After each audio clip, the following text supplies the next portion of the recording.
Today's topic on Ain't Fuelin', oil changes. Do you do them yourself or take your car someplace and pay big bucks to do the honor? Me, I've always done it myself. Always. I mean, I'm talking decades worth of this, crawling underneath the car, and yeah, you get old, you get a little bit tired of doing that, but today, special gift to my son who's away at school, living a life, getting educated, whatever he's doing down there. I'm changing the oil in a vehicle that we call the Jeep. The great part about doing your own oil changes is that you know exactly what goes into the engine. You know what type of oil you're using, and you know what type of filter you're using. Now, I drove by this place on the highway a couple weeks ago, and they advertised a $9.99 oil change. Really? I mean, like, really? $9.99. What do you get for that, and who's doing it? I don't know. So, here we go. The right oil for this truck right now, it's a synthetic for high mileage from Valvoline, the Valvoline Max Life. For filter, well, we have our choice thanks to our good friends at Purelator. We could go with the Purelator Classic, the top of the line Pure One, or the Purelator Synthetic. And this is where we're headed. Let me show you what we got.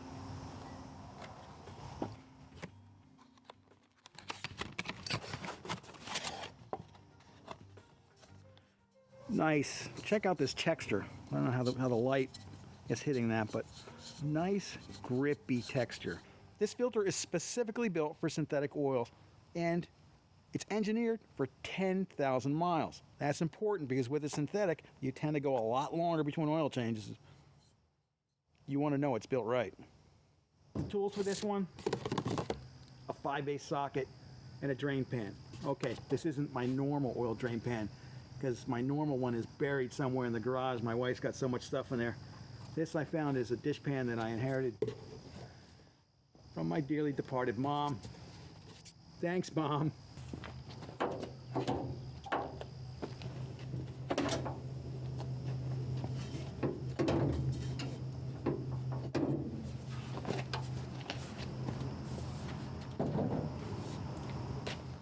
One of the greatest parts of the Jeep TJ is how easy it is to change the oil. Check this out.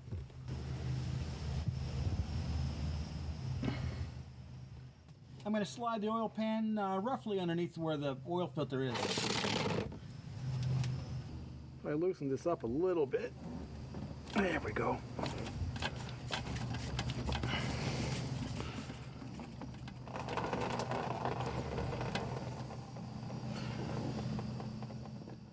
Got a little bit of splatter onto the exhaust pipe, that's going to burn off.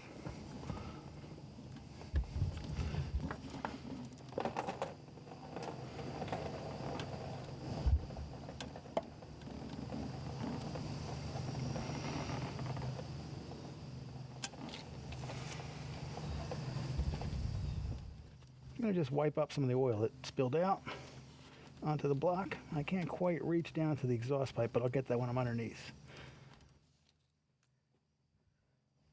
And I'm going to slide the pan back to where the drain plug is. Crawling underneath the Jeep is easy. You don't need jack stands. You don't need ramps. Pretty much a piece of cake. Here we go. Always do this really carefully. You'll save yourself some mess. I like to do the threads by hand. You see it start to drip, and there we go. Now, as it fills up, as the pan fills up, kind of slide it back a little bit because that stream is going to go this way. Right, gonna go that way a little bit. So you want to keep it right underneath there and avoid as much mess as possible.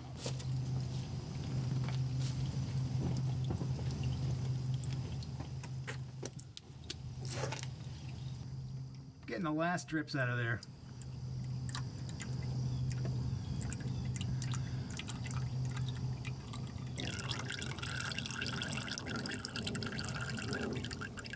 once it's just about done dripping, I'll put the drain plug right back in, thread it mostly by hand, and you know, you should probably use a torque wrench, but that's another thing I can't find is in my garage someplace. So I just, it feels good, give it one of those, and we're done. And then really slowly and carefully slide the oil pan and double check. You're good. Everyone's got their own little tricks and the way they learned how to do oil changes. But for me, the one thing that I always make sure is that I make sure there's no dust on the filter. And then here, I'll show you what I'm going to do. I'm going to get a little closer to the camera. I take a good look, make sure there's no dust here. Open up my new jug of oil, and I stick my finger in there like that. Don't worry, kids, it's nice and clean. Make sure your fingers are clean. And then this little trick right around the ring, like that. I don't know why, that's just how I learned, and that's how I've been doing it for all these years. Putting this on with a textured surface is a snap.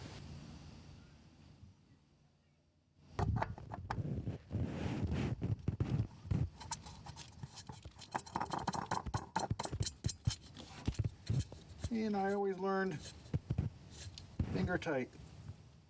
Not so tight you can't get it off, but tight enough so that it doesn't come off on its own. Here we go.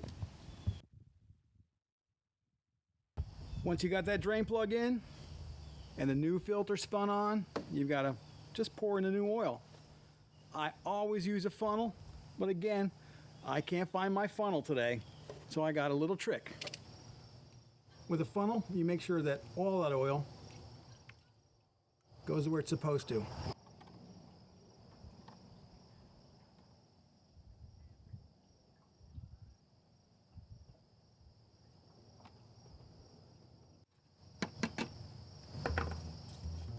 Next thing you want to do is check the dipstick to see that you've got enough oil in there.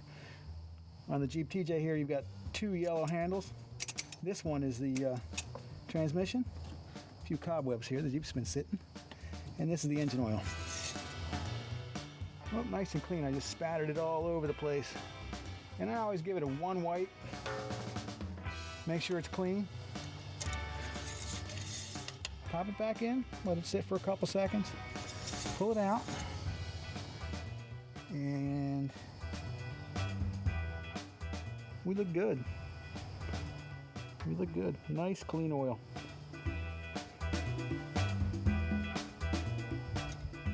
All that's left is to tidy up, start her up, and make sure there's nothing leaking. Oh, and one more thing. We want to make sure we take that spent oil and put it into a jug so we can take it to get recycled.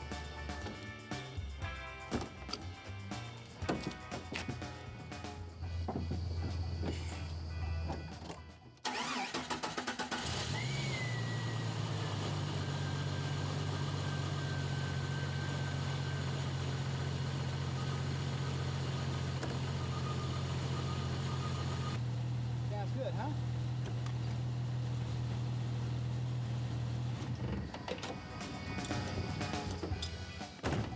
I think this mission is a success.